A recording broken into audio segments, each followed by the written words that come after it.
हिमालय को लांघना बहुत आसान है, बशर्ते एक बार में एक कदम उठाएं। सुतांजलि वर्ष 9 अंक 1 अप्रैल 2025। सुतांजलि और मैं एक संस्मरण। 8 वर्ष की यात्रा समाप्त कर हम 9वें वर्ष में प्रवेश कर रहे हैं। मन में इच्छा जागृत हुई कि अपने इस सफ़र की थोड़ी जानकारी पाठकों और श्रोताओं के साथ साझा करूं। इस अंक में इसी सफ़र की कहानी है। इस सफ़र का बीज तब रोपा गया जब लगभग 40 वर्ष पूर्व मैं भारतीय संस्कृति संसद कोलकाता से जुड़ा। अचानक अकस्मात वहाँ के स्वादिष्ट व्यंजनों के कारण। लेकिन जल्द ही मुझे यह एहसास हुआ कि संसद पेट पूजा नहीं, सरस्वती की आराधना का स्थान है। प्रत्येक बुधवार को होने वाली साप्ताहिक अध्ययन गोष्ठी में नियमित रूप से जाने लगा। मस्तिष्क शायद उर्वरा थी, अतः खाद, पानी और अनुकूल वातावरण मिलने के कारण शीघ्र ही वह बीज पुष्पित पल्लवित हो उठी। अनेक विद्वानों, कवियों, लेखकों, विचारकों, गायकों, संगीतज्ञों, शिल्पीकारों और किन किन विधाओं के नाम गिनाऊं से मुलाकातें होने लगीं और साथ ही संसद की समृद्ध पुस्तकालय से पुस्तकें प्राप्त होने लगीं। संसद मेरा दूसरा घर बन गया। लेकिन फिर अचानक ही पिछले दशक पढ़ने की इच्छा ही समाप्त हो गई। प्रायः पुस्तकें अच्छी नहीं लगती, कुछ एक पृष्ठ से ज़्यादा पढ़ ही नहीं पाता। पुस्तकों के बिना बड़ा बेचैन रहने लगा। संसद के सदस्यों एवं अन्य विद्वजनों से चर्चा की। वर्तमान समय के लेखकों, कवियों के नाम पूछने लगा जिनकी पुस्तकें पढ़ूं। कुछ एक मिली, पढ़ी, अच्छी लगी, लेकिन फिर वहीं का वहीं। सौभाग्य से एक दिन मैंने अपनी समस्या का जिक्र डॉक्टर बाबूलाल अग्रवाल से किया। उन्होंने कहा, महेश जी, आपका घड़ा भर गया है, कुछ उलट डालिए। मैं समझा नहीं। उन्होंने मुझे कुछ लिखने और उसे कंप्यूटर में डालने की सलाह दी। मैंने ध्यान नहीं दिया, लेकिन फिर श्री नर नारायण जी हरलालका ने भी लिखने कहा और रास्ता सुझाया। आखिर सोच विचार कर सुतांजलि लिखना शुरू किया। विचार था कि 2-3 महीने तो निकाल दूंगा, फिर राम जाने। अंतर्देशीय पत्र इनलाइन लेटर में छापकर परिचितों को भेजना प्रारंभ किया और फिर यह पन्ना ब्लॉग और यूट्यूब तक पहुंच गया। पढ़ने के लिए इतनी सामग्री मिलने लगी जिसकी मैं कल्पना भी नहीं कर सकता था। श्री गौरी शंकर शारदा जी के सौजन्य से बीकानेर में श्री शुभू पटवा जी से मुलाकात हुई। उनके लिखे पत्र मेरे धरोहर हैं। शारदा जी मुझे बराबर इन लेखों के संग्रह को पुस्तक का रूप देने का आग्रह करते रहे हैं। शायद उनका प्रोत्साहन कभी फलीभूत हो ही जाए। इनके अलावा श्रीमान राजगोपाल सुरेका, श्री गोपाल डागा, प्रशांत कुमार, अश्विन जाला, डॉक्टर बवेजा, डॉक्टर रमेश बिजलानी, अनूप गड़ोदिया, रतन शाह, प्रमोद शाह, नंदलाल रुंगटा, राजेंद्र लखी रुंगटा, किरीट पटेल, परेश शाह, राजेंद्र केडिया, रमाकांत गट्टानी, गणेश भट्ट, गौतम अग्रवाल बराबर मुझे प्रोत्साहित एवं मेरा मार्गदर्शन करते रहे। इसी श्रेणी में आती हैं डॉक्टर अपर्णा राय, श्रीमती बिमला बूबना, रश्मि करनानी, रश्मि हरलालका, बिंदिया अग्रवाल, कविता बूबना, रेणु बूबना, दुर्गा व्यास, चित्रा नेवटिया, निशा बैरोलिया, जूही बैरोलिया एवं अन्य। एक विशेष नाम आदर सहित मैं अवश्य लेना चाहूँगा, श्रीमती रवि प्रभा बर्मन। प्रिंट मीडिया से इलेक्ट्रॉनिक मीडिया अपनाने के बाद उनका साथ छूट गया। उनकी कमी मुझे बहुत खलती है। इनके अलावा और अनेक नाम हैं जो छूट रहे हैं। उन सबों से करबद्ध क्षमा याचना, कहीं न कहीं तो रुकना ही होगा। एक और नाम है जिनसे मेरा व्यक्तिगत परिचय नहीं है, शिक्षिका हैं। जिस प्रकार बिना किसी नागा के बराबर टिप्पणियां ही नहीं बल्कि यह भी बताया कि मैंने उनके जीवन की कई गुत्थियां सुलझा दी। वे नियमित पाठक श्रोता हैं और जब उन्होंने बताया कि अपने छात्रों से भी मेरे चैनल की चर्चा करती हैं तो मैं अभिभूत हो गया। वे हैं श्रीमती रुचि टंडन। मेरे विचार से एक लेखक का लेखन तभी सार्थक है जब वह अपने पाठक के जीवन को सार्थक रूप से प्रभावित करता है। अपने पाठकों से प्राप्त गद्य, यूट्यूब ब्लॉग, फेसबुक लिंक से मिली सामग्री को मैंने जहां तक संभव हुआ प्रयोग किया है। अनेक पद्य भी मिले हैं जिन्हें मैं इस अंक में दे रहा हूं। नाम रचनाकारों के नहीं बल्कि उनके हैं जिन्होंने प्रेषित किया है। 3 पाठकों की टिप्पणियां भी आपके लिए। प्रतिक्रियाएं 3 पाठकों की। जिन पोस्ट पर टिप्पणी डाली गई है उस पोस्ट का लिंक भी उसके साथ है। ब्लॉग पर ये भी पोस्ट किए गए हैं। पाठकों की सुविधा के लिए संबंधित पोस्ट का लिंक व्हाट्सएप पर भी भेज रहे हैं। प्रतिक्रियाएं तो अनेक पाठकों और श्रोताओं से मिली हैं, व्हाट्सएप, यूट्यूब, ब्लॉग एवं फ़ोन पर। लेकिन हमने खुद 3 की संख्या का अनुशासन निश्चित किया। उन श्रोताओं से क्षमा याचना जिनकी प्रतिक्रियाएं हम नहीं दे रहे हैं। श्री रतन शाह। महेश जी, स्टैनफोर्ड यूनिवर्सिटी के बारे में मैं भी जानता हूं, लेकिन आपने जो लिखा इतना तो मैं भी नहीं जानता। कहां पढ़ा है आपने? Shri Gopal Daga. Thanks Mahesh for handling such difficult subject of Dukh so convincingly. Congratulations. Shrimati Ruchi Tandon. पहला, just now listened your narration on YouTube. I must congratulate you on the topic you covered in your audio. Now, I can assure myself that I have the advantage of getting my problems fixed by listening to your profound suggestions on simple yet complicated problems. दूसरा, sir, आपके इस video ने व्यक्तिगत और पेशेवर स्तर पर मदद किया है। ऐसे उत्साहजनक शब्दों को पोस्ट करने के लिए धन्यवाद। सर, आपके पोस्ट्स और उसके टॉपिक्स बहुत ही शानदार होते हैं। मैं आपके सभी पोस्ट्स को सेव करके वक्त मिलते ही बड़े ध्यान से सुनती हूँ। ऐसे लगता है कि यहाँ पर मेरी बहुत सी प्रॉब्लम्स के बहुत परफेक्ट सॉल्यूशंस हैं। Thank you so much sir.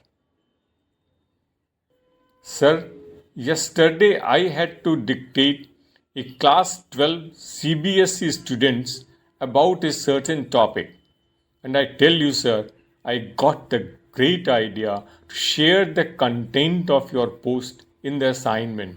It is very helpful. Thank you. कविताएं पाठकों द्वारा प्रेषित। अज्ञात पाठक से। जो मांगने पर मिले उसे दान नहीं कहते। जो मांगने पर मिले उसे दान नहीं कहते। कहने पर जो करे उसे दया नहीं कहते। जिस दर पे न हो सजदे, जिस दर पे न हो सजदे उसे दर नहीं कहते।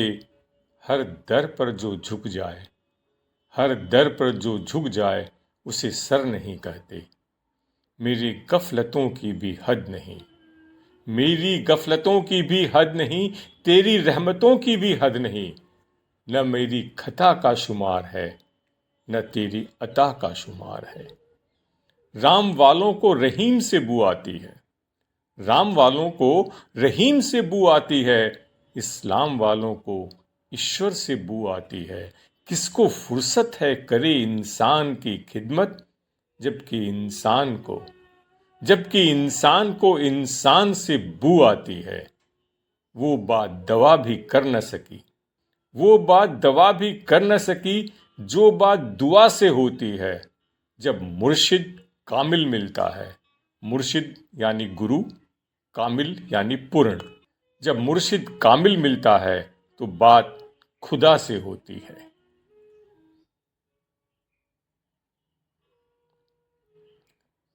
श्री गोपाल डागा से।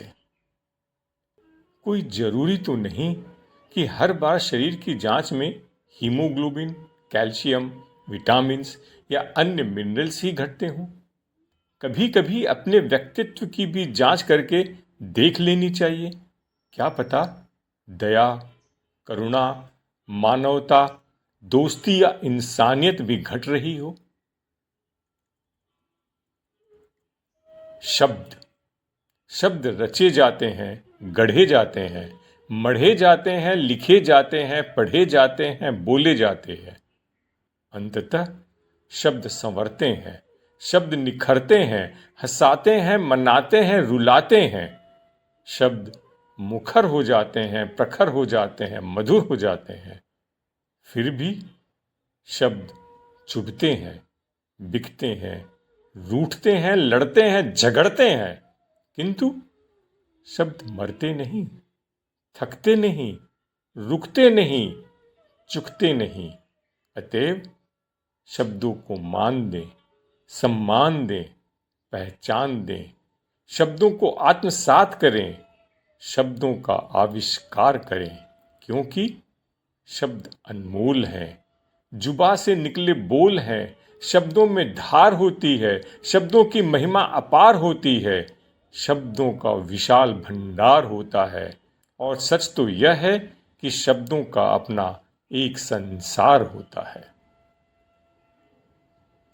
हाथों की लकीर का अजब खेल है मेरे मालिक, हाथों की लकीर का अजब खेल है मेरे मालिक।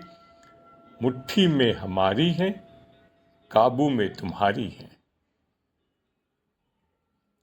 अकेलापन बनाम एकांत।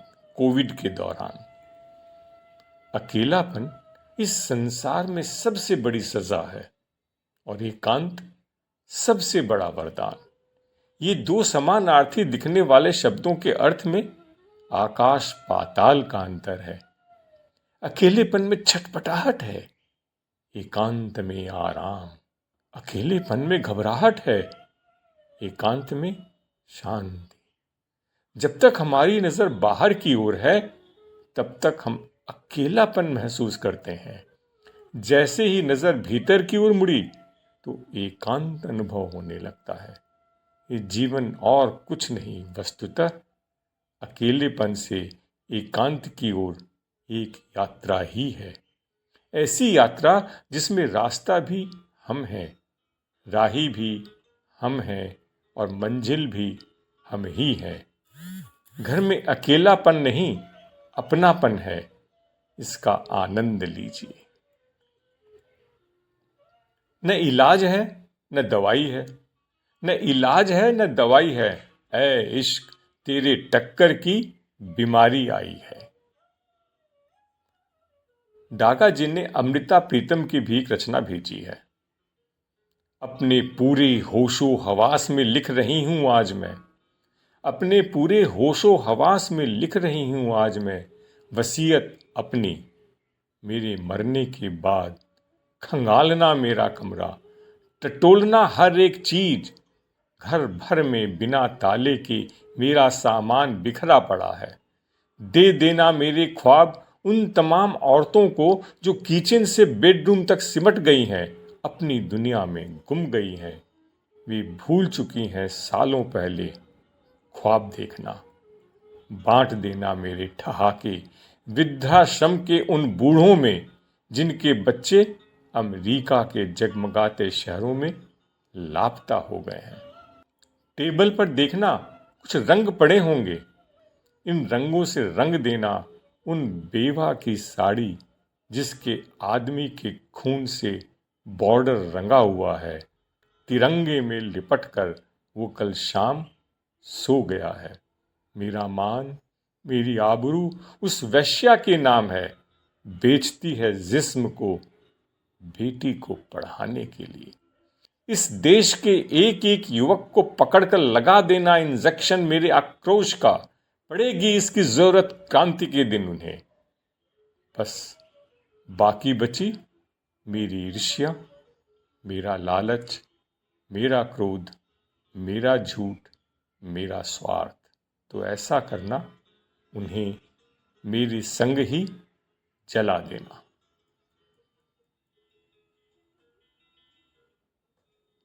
सुरेश धानुका से दिवाली संदेश। नारायण नारायण। आशा है सबने अच्छे से दिवाली मनाई होगी, बड़ों का आशीष और छोटों से ढेर सम्मान भी पाया होगा। सचमुच दिवाली खुशियों का पर्याय है। महीनों पहले से हम जाने कितने मंसूबे बनाते हैं और लगे रहते हैं। कल भाई दूज भी बीत गई। आज की सुबह कितनी उदास लग रही है ना, जैसे सारी रौनक ही चली गई। यह प्रतीक है उस प्राकृतिक चक्र का जो कभी किसी के लिए नहीं रुकता। दिवाली के बाद भी इक्के दुक्के पटाखों का शोर भी सुनाई देता है। लगता है जैसे बीते पलों को वापस लाने की कोशिश की जा रही है। पर कोई भी चीज तभी अच्छी लगती है जब उसका समय हो। दिवाली के बाद की खामोशी अवसर देती है अपनी खर्च हो चुकी ऊर्जा को वापस पाने का, पहले से ज्यादा खुशियां समेटने का। बाहर का दीप भले बुझ गया हो, मन में उम्मीद का एक दिया हमेशा जलाए रखने का। क्या दिक्कत है हीट को ताप कहने में, यू को आप कहने में, स्टीम को भाप कहने में, फादर को बाप कहने में? क्या दिक्कत है बैड को खराब कहने में, वाइन को शराब कहने में, बुक को किताब कहने में, शॉक्स को जुराब कहने में? क्या दिक्कत है इनकम को आय कहने में, जस्टिस को न्याय कहने में, एडवाइस को राय कहने में, टी को चाय कहने में? क्या दिक्कत है फ्लैग को झंडा कहने में, स्टिक को डंडा कहने में, कोल्ड को ठंडा कहने में, एग को अंडा कहने में? क्या दिक्कत है सन को संतान कहने में, ग्रेट को महान कहने में, मैन को इंसान कहने में, गॉड को भगवान कहने में? क्या दिक्कत है? क्यों दिक्कत है? जब अपनी बात अपनी भाषा में कह सकते हैं, तब अपनी भाषा छोड़ विदेशी भाषा में क्यों कहते हैं? लाइक करें, सब्सक्राइब करें, परिचितों से शेयर करें, अपने सुझाव ऑनलाइन दें।